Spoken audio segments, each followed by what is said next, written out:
Fairness means giving money to help the poorest in our society. People who are sick, who are vulnerable, the elderly.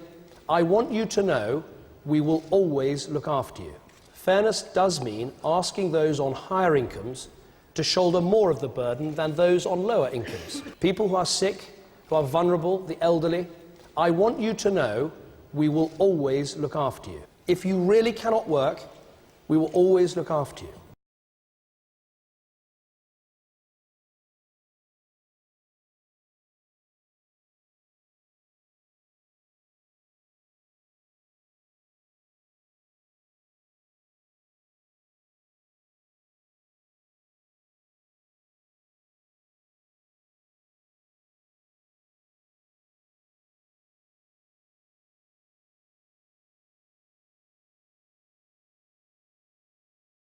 We want MPs, and we want party spokespeople, and we want ministers to listen, and just listen well to the statements that they've made. And what do they want us to say? Well, I've asked WOW practitioners, what do you want me to say and other MPs to say in today's debate? And they've said, we want you to get across as best you can what the welfare changes have brought in over the last 4 years have meant to us and our families, the stark reality. Why do they want this? Well, maybe naively, they believe that if MPs and ministers really knew what it's like, what disabled people are going through, they would not stand by and let fellow human beings suffer and be degraded in this way. 2.7 million people with disabilities live in poverty, and it's this group that the welfare cuts are hurting the most. I remember in 2010 when the government launched its austerity programme to cut public spending. I remember the Prime Minister's own statements.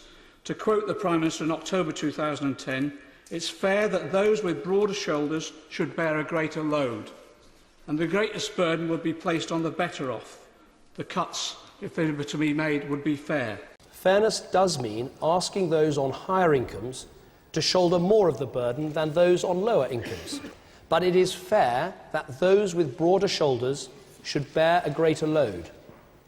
Well, the reverse is the case. The vast majority of disabled people I've met, and most of us have met, are desperate to work. They're desperate to live like any other employed person, supporting their families with a regular wage. But for some, the tragedy is that their disability is so severe that they'll never be able to work, and they will need to rely upon welfare benefits to ensure they don't live in poverty.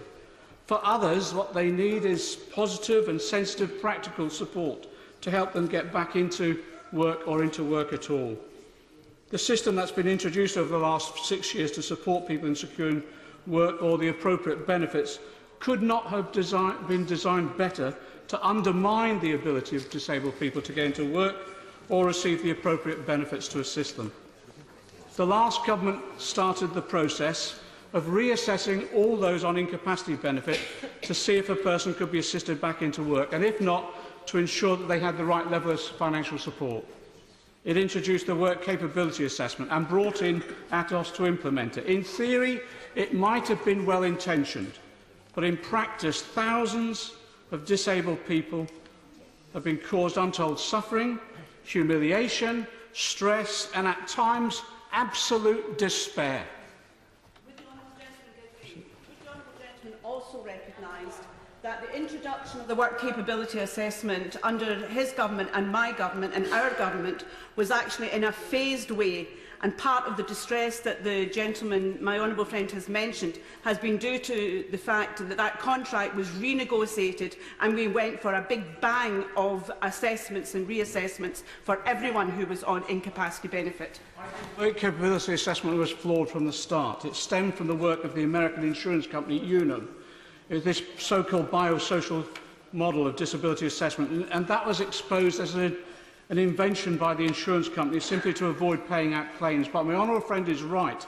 Atos was brought in and then given a contract to churn through large numbers of assessments very rapidly in recent years, as fast as possible. And to do this, the staff that were employed often had minimal medical or professional qualifications, and often with expertise or experience totally unrelated to the person's condition or disability they were assessing.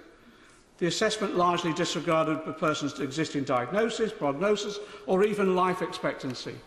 The recent Panorama programme, Disabled or Faking It, exposed the scandal of seriously ill patients diagnosed with life-threatening conditions such as heart failure and end-stage emphysema being found fit for work.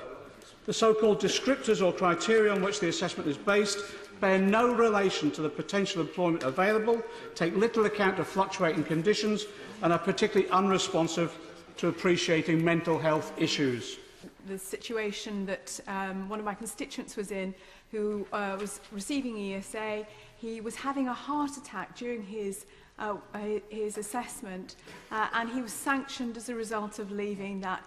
I've called for the government for an independent review for the inappropriate use of sanctions. They committed to that in the Select Committee, and now they're reneging on this. Isn't this a disgrace? Example after example have been brought forward by members like that, who simply looked of some compassion and also some logic in the governance of this system, and the government have ignored that tragically. There was a lady saying to me this morning, Mr Lavery, do you understand what it's like to be treated like an animal? And I mean, that rocked me. Why should disabled people feel as if they're being herded into a corner and treated like animals? It's because they probably feel that way. They feel not even now as if they're a statistic.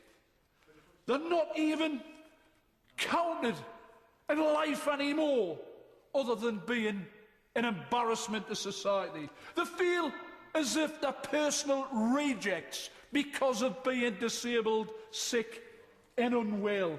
Total outcasts to society. We shouldn't be making people feel like that here in one of the richest countries in the world. Right. The attack on the disabled and the vulnerable is relentless, Mr Deputy Speaker. In people, disabled people, the sick, people who have been sick for many years, people who might have just been sick or disabled in the past few years, need a voice. And we shouldn't forget, it's fantastic being able-bodied and well in health.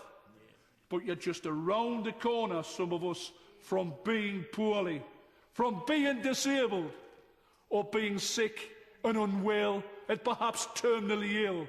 And we shouldn't forget that when we're making decisions in here to hammer the disabled and the vulnerable, because we could be next. Yeah. Mr Speaker, Mr Deputy Speaker, I was again discussing the waiting. We put ourselves in some of these people's shoes. They become ill or they've been ill. They attend test after test. They attend the ATOS centres, where the people sit behind the Little Britain type scenario, where the computer says no. There isn't any flexibility. I want we to just try and put ourselves in the shoes of these people who face these tests. And then they leave the test centre and they're waiting for weeks and weeks and weeks. In fact, they're waiting months and months and months on the envelope dropping through the door to tell them whether they've actually been accepted for benefits or not. Can you imagine these people, particularly people who have got mental problems, can you imagine how they feel every morning looking for that envelope? And people who are looking for ESA, GSA, who are being sanctioned for different reasons. I've got somebody who was sanctioned by the DWP because he was in hospital having an appointment because of a severe heart condition. He got sanctioned and he didn't have anything, he didn't have any food, any money to put food on the table for months because of a hospital appointment. There's been suggested here that people have been in a coma and they've been sanctioned because of being on a hospital bed in intensive care. Is this a way to treat ordinary human beings? And the answer to that, of course, it isn't. The welfare state, by and large, in the Macmillan era, and even in the Heathkey-Joseph era, the welfare state was a status quo, by and large. And I have to say this, and I'll probably never say it again, even in the Thatcher years, this chaos did not happen. She did a lot of things. She privatised all the public utilities and everything else. She smashed the pits and all the rest of it. But, by and large, we never had capability assessments. And we never had a march by 3,000 blind and disabled people which heralded the beginning of this coalition. I'd never seen one. I was on crutches at the time because I'd got a hip replacement, and I thought, well, I qualify for this march, I'd better get on it. And there were blind people telling me then about what was likely to happen. And I hardly believed them, but the truth is that we now know about all the mess that's been created. For those people that I met down at the Atos headquarters last Wednesday, I went there, and I have to tell you, it wasn't a trade union gathering. It was a different gathering altogether. There were more wheelchairs than there were police. That's what it was like. Fancy speaking to a crowd of 70 to 100 people, and you were surrounded by people on wheelchairs. People that have been crippled for years. Many of them, like my constituent David Kaup, had been for the work capability assessment and been turned down. And they were too disabled to even get out of the wheelchair without help. That was the kind of crowd I was speaking to. This was about disabled people who wanted somebody to speak up for them, and many are in the House of Commons today, and we met some this morning, and there are loads of them. They tell me I'm not supposed to refer to it in the public gallery. They are different, and it's high time that in this country, where we're made of money, so we're told that money by the Prime Minister is no object. Yeah. That's what he said. And that's what I told him last Wednesday. I said, you know, I wish he'd say money was no object for the disabled people. Really is a scandal. And now, with this business of Atos, this lousy, rotten firm that's in charge, for a while anyway, so I'm told, and then they're going to move on to some other pastures. Now we've got literally hundreds and thousands of people being turned down. And now David Kaup had got cancer.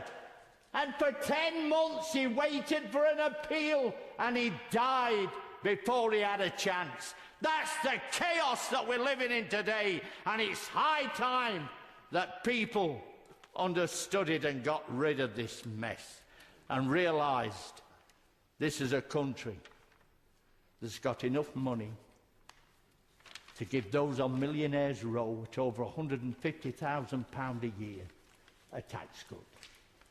There's enough money for Trident. There's enough money for all kinds of things that governments love to do.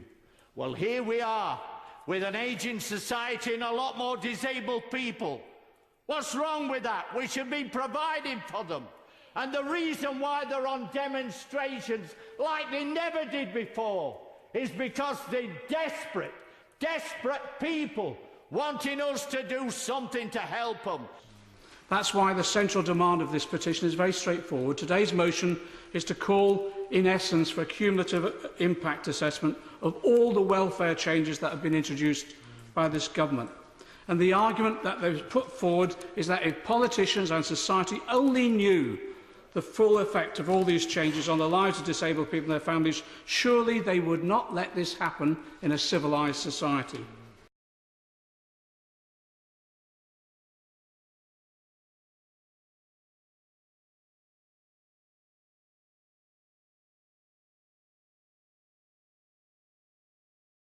The French IT company was responsible for means testing the disabled and walked away from its contract in March. But who is going to replace the firm that made millions of disabled people suffer? Apparently, the 3.5-year contract is going to the US multinational group Maximus Inc., who we will pay around £500 million to process benefits for the poorest in society. Alas, Maximus's past is one that includes having to settle criminal investigations for falsified Medicaid claims over in the USA. In fact, the list goes on when it comes to the scandal-hit firm. Disabled people of Britain, you have been warned.